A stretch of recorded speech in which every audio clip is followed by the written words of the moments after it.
Hi there. Welcome to the Daily Duo podcast. I'm Scott Dailey. And I'm Deniene Dailey. And together we are the Daily Duo.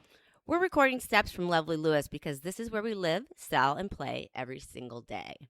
So grab a beach chair, kick off your flip-flops, and let's dive in. Flip-flops are required at the beach, I definitely.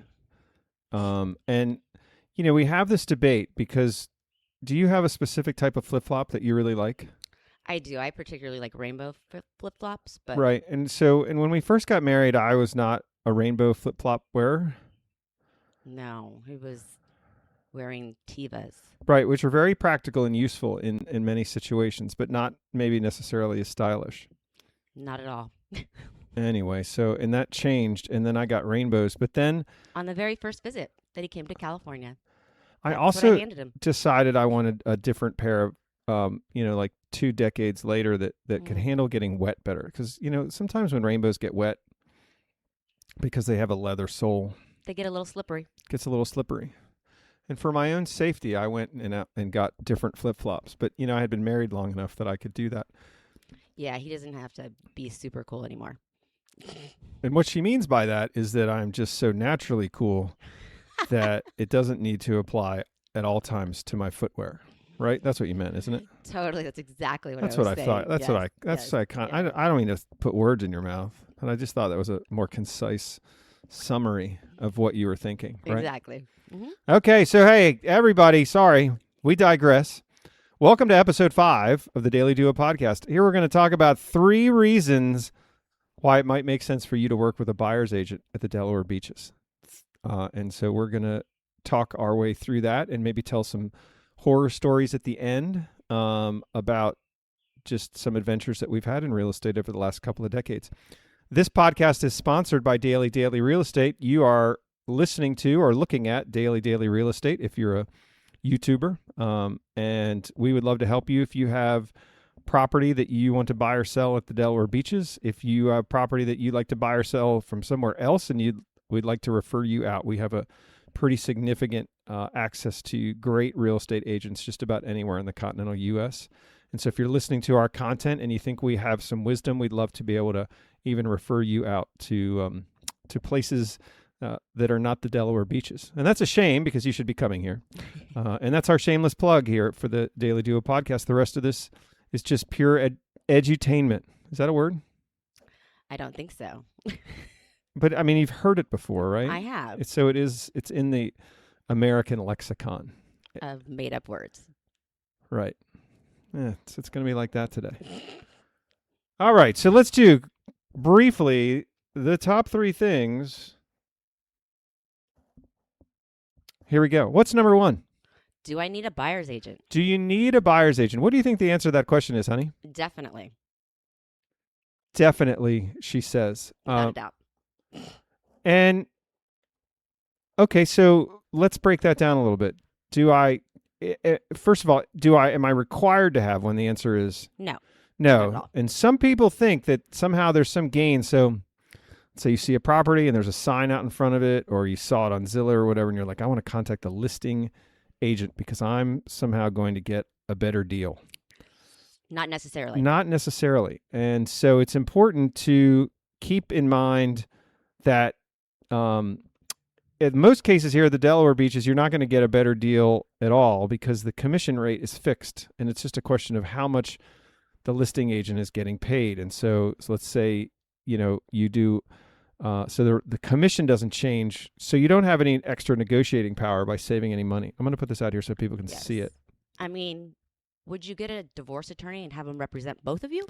Yeah. And that's a great illustration is a contract is legally adversarial. And so when you have someone who represents both sides of the deal, that can get complicated. Now it happens and most real estate transactions proceed very smoothly, but it can happen. And we'll tell some stories at the end about when things didn't necessarily go well and it really helped to turn around and have a buyer's agent. So you don't necessarily need one. But a listing agent, you're going to hear me say this a bunch of times on this podcast, a listing agent, generally speaking, is representing a property as much as a person. And so, because that's who is buttering their bread is the property owner, and their job is to move the property. And if they can do that and represent you, the buyer, as well, they will. But their ultimate loyalty, in my opinion, needs to be with the property owner, because that was their first thing, and it's representing that property. And so that is sort of one of the important things about understanding representation, is that when you have a buyer's agent, you have an advocate in your corner. Hopefully you have a buyer's agent that has some experience and knows what they're doing. Knowledge of the area, and probably lives in the area, which is a great idea. Which brings us to number 2.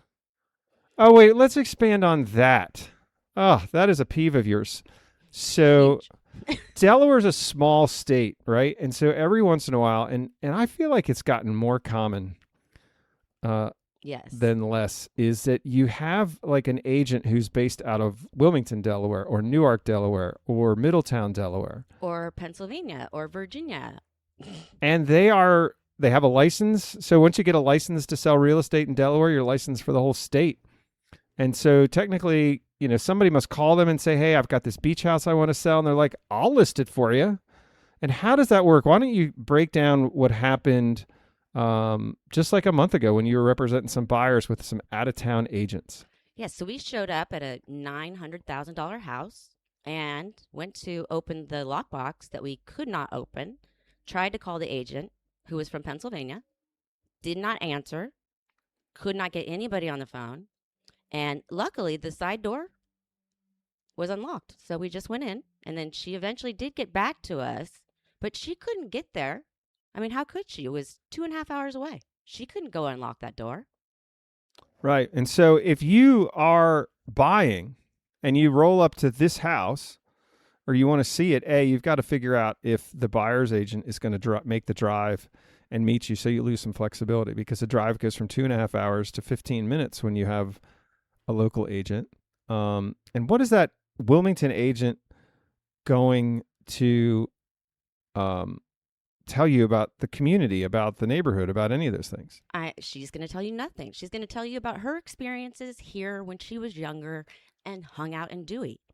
Right. She doesn't know local doctors. She doesn't know where your kids should go and hang out, or where your grandkids should go. She doesn't know the best restaurants and where to go and why. She doesn't know what's happening here and there.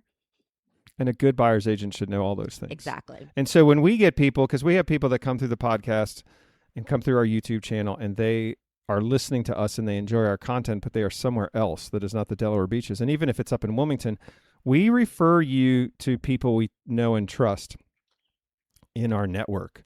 Because I can't tell you everything that I can tell you about Hocassin. I play tennis up there. I go there a lot. It's lovely. But I don't know much about Hocassin. Right. So I would not list a house in Hocassin. There you go. But she can refer you to an agent that is a professional in that area. And that's the point, is the best service that you can get for our client is what we're looking for. All right. Exactly. So number 1 is, who represents your interests. What's number 2, honey?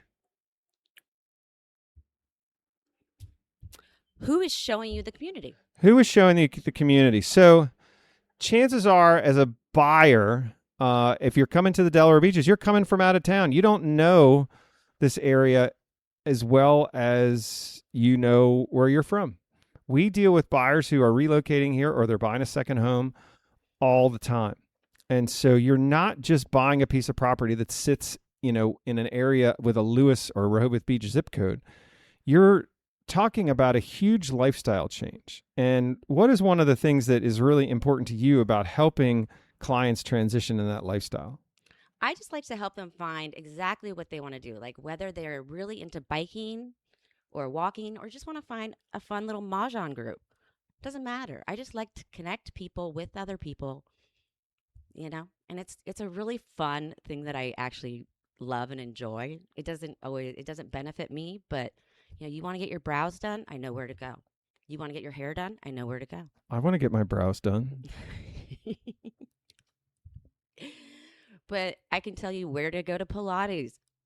If you want to go climbing indoor. She'll tell you where to go. She won't tell me where to go. Yes. So I've been here for 25 years, and I take pride in knowing everything there is to know about the area. Boom. And so when you have somebody who is representing you as the buyer and you're looking at more than one property versus just calling a bunch of listing agents, there is a value add with the right buyer's agent. And we think that's really important because it can be a little daunting to say, okay, I'm going to move to Delaware. And, we just got an email today of somebody who's out in Colorado and they're thinking about relocating to Delaware. And it's like, all they want to do is talk about the house. And I'm like, why don't you come here and decide you want to live here first? I mean, we can find houses. There's houses for sale everywhere. That's not the issue. But the issue is going to be do you want to relocate here in general? And that's a conversation that when we function as buyer's agents that we're going to have before we start looking at property, because you got to make sure that the area is the right fit before you can even start looking at a house. And I love where I live. People ask me all the time, I'm from California. They're like, don't you miss it? I said, not at all. I love where I live. Well, there you go. All right. So that's number 2. Number 3. Who is managing the transaction? Who's managing the transaction? Again, this can be problematic when you get some out-of-town agent or you get somebody that's representing the seller and there's a bunch of different steps that you need to go through. You need to get financing. And when you talk to us and we're your buyer's agent, we're going to tell you to get local financing. And you don't have to get local financing. We don't make any money as agents if you use the people we recommend, but they know how to navigate the area. They know how to navigate appraisers and stuff like that is local. Mm-hmm. What about home inspections? And we set up your home inspection right away with a local guy who has actually been a builder for years, because we want to find you the best home inspector who actually knows the ins and outs about houses, because not every home inspector is the same. I've been on both sides, and the other home inspector did a crappy job. And so it's just knowing that, you're not Googling home inspectors, or the agent doesn't look at you and say, well, you need to schedule a home inspection. Here's 3 phone numbers or something like that. Mm-hmm. That sounds like a good practice, but at the same time, it's like home inspectors are like cars. There's Kia and there's BMW, and people would argue there's a difference between the two, right? It's very true. And that doesn't mean that the Kia isn't the right fit. I'm not saying that. I'm just saying that they're different. Exactly. And so that's important. And so we're going to schedule the home inspection. We're going to make sure that they get in. And what a home inspection works, at least in this market now, is it's basically a contract renegotiation. Here's some things to do that you're either going to do to the house or that you're going to cut off the price so that you don't do it to the house. Exactly. And so the reason why that also matters as a buyer's agent is somebody who can come back and represent your interest and not the interest specifically. Like our most recent one who came back and needed a new roof. So we were able to negotiate and get some money off the price. That's right. They weren't going to replace the roof, but they paid for the roof. Yep. And actually that one came out as help to the seller towards closing, or to the buyer, excuse me. To the buyer, yes. So that's wonderful. And one other thing is, Delaware is a state that doesn't use title companies. They use actual attorneys for closing. And, the real estate is a big business here at the beach. And so there's a lot of agent or attorneys that work at the beach and do real estate. And so we can help you navigate that. And just understanding that our job is to make sure the buyer's happy all the way through to closing. And that's what a buyer's agent's going to do. And so that is really the 3 things that you need to know. And there's one other thing that's sort of a side thing is the value after the sale, honey. Do you ever talk to our clients aside from, the standard follow-up and thank you cards and stuff after the sale? All the time. And what do you do for them? Most of it's, where should I go to eat? Where's the best Italian food? Deniene, I want to go here. Where should I find a good doctor? I'm looking for this, or a dermatologist. And I'm like, oh, well, my mother-in-law works as the dermatologist. She can fit you in. Right. And so that is just another value add that a buyer's agent should be able to provide, in our opinion, is chances are if you're buying an existing house, you're going to want to do something to it. Whether it's just paint, or maybe it's, I want to add a sunroom or something else. You're going to want some referrals. You're going to want people that you can trust. And again, if you just call the listing agent represents the house you just bought, and they may or may not be willing to be a resource like that. I mean, ideally they should be, but I'm not sure it always breaks down like that. So that's an important thing. And now for the fun part, let's talk about some stories, honey. Why don't do you have any ideas of some different clients that we went through where buyer's agent representation was a big thing? Why don't you talk about one from new construction, since we do a lot of new construction? Am I allowed to say the new construction company that we worked with or no? I would keep names out of it. Okay. So just recently, we had 2 buyers, and they are amazing. We are still talking to them. Yeah, love them. And so they wanted to purchase a new construction home. And so we were able to negotiate with the said builder, and get them the lot for free. With what she means for free is they waive the lot premium. They waived the lot, and we were able to get a couple of upgrades that they necessarily would not have gotten. The only incentive was the financing. Right. And so they were able to get the builder incentive that the builder offered. Yes. But because of some of our relationships and some of our know-how, we knew when to come in. Yeah. We knew what to say, and we were able to get, like she said, a better deal and some freebies thrown in order to catch the deal. And so we have a lot of good relationships with a lot of these builders. We also know the timing of when to buy sometimes with those builders. Right. That's always important. Yes. And so that is just a little bit of value add on the new construction side that has happened for people. And I know that when I was at the final walkthrough with these clients, it's a couple, they indicated that their sales rep told them that they got deals that nobody else got. And we're very impressed that they were able to negotiate that, because generally speaking, new homes are not real negotiable on price. And so, but they are if you know what you're doing. And so that didn't cost them anything, and it saved them money. And they have reached out and had things done after closing. And we've been able to put contractors in their house that we trust that have done a good job. And they're just great people. And Scott was able to just check on the house for them during the whole process. There you go. And I was able to just tell them what to pick out and what not to pick out, what you do need and what you don't. All right. So how about horror story number 2, honey? Oh, this one's a doozy. So I've had this client for a really long time. She has literally, I think, maybe 8 to 10 houses we have purchased over the years, and love her to death. So she wanted to purchase a house that was supposedly under contract. We made an offer on the house, and the other agent, the listing agent, said, okay, make the offer. That's going to fall out of contract. Okay. So we make it. We drop off the check, the earnest money check. They cash it.